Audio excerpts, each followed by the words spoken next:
And welcome back to another episode of PC 419. Today we are checking out the EVGA XC3 Ultra 3080 GPU.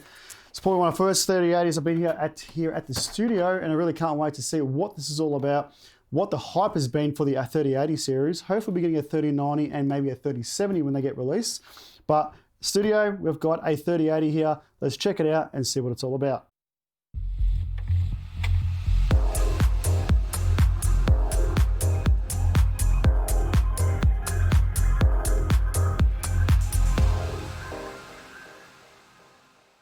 All right, so let's just see what you get in the box here with the EVGA XC3 Ultra. So you get the GPU itself, anything else in there. It does come with a supporting bracket as well.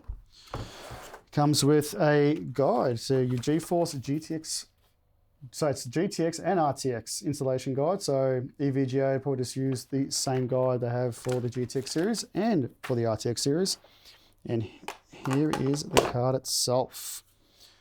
Now I've gone ahead, obviously I have opened it to make sure to see what the card was like before. We obviously decided doing this video because I was probably too excited to see what the card is, having my first 3080 at the studio. And I've actually got to thank a friend of mine who actually lent me this video card prior to his system build. He's actually been waiting for this. So really can't wait to see what this video card's all about, as well as GPU testing it and seeing what it is. And hopefully it's not faulty, but I don't think it will be, but we'll simply find out.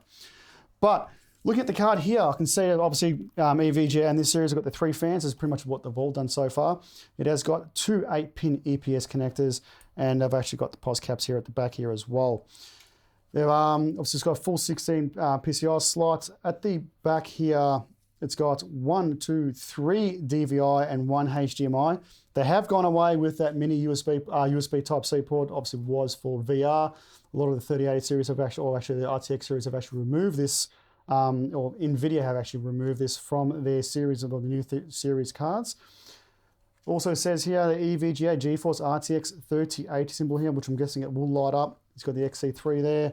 I don't think anything will light up at the back here. Maybe the EVGA sign, but we'll find that out when we plug it in. Bar from that, it's got a pretty decent cooler on there. I will not be doing a disassembly because this does not belong to me. So fortunately, guys, you'll have to probably check out another reviewer for that. We'll probably, Nexus is probably the best reviewer to have your strip down guides. It's also got a back plate on here, which is pretty nice, what EVGA have done. But I know what you guys are waiting for. Guys, obviously people have been begging me on the Discord channel to see what this card is capable of doing with FPS, as well as its cooling capabilities. I really can't wait to check this out. So why don't we just go straight into the benchmarks and we'll see what this card can actually do.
So what are your thoughts on those benchmarks? So currently here we have the Z490 MSI Tomahawk. Now, this did really, really well. And I've got to say that Intel have done a fantastic job with their cooling solutions on their chipsets as well as everything else on this motherboard. But I've got to hand it to here. We are here for the 3080.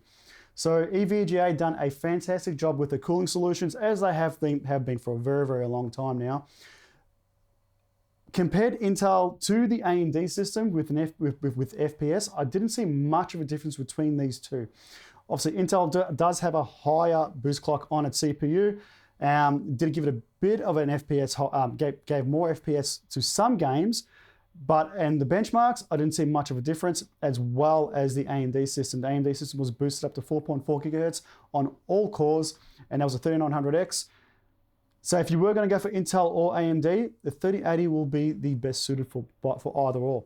3070 hasn't been released yet, so I can't do much more of that. 3090, I think it's a bit overpriced for the consumer grade people that actually want to just buy a gaming rig just to have, obviously to play some games, or even do some video editing, even streaming as well.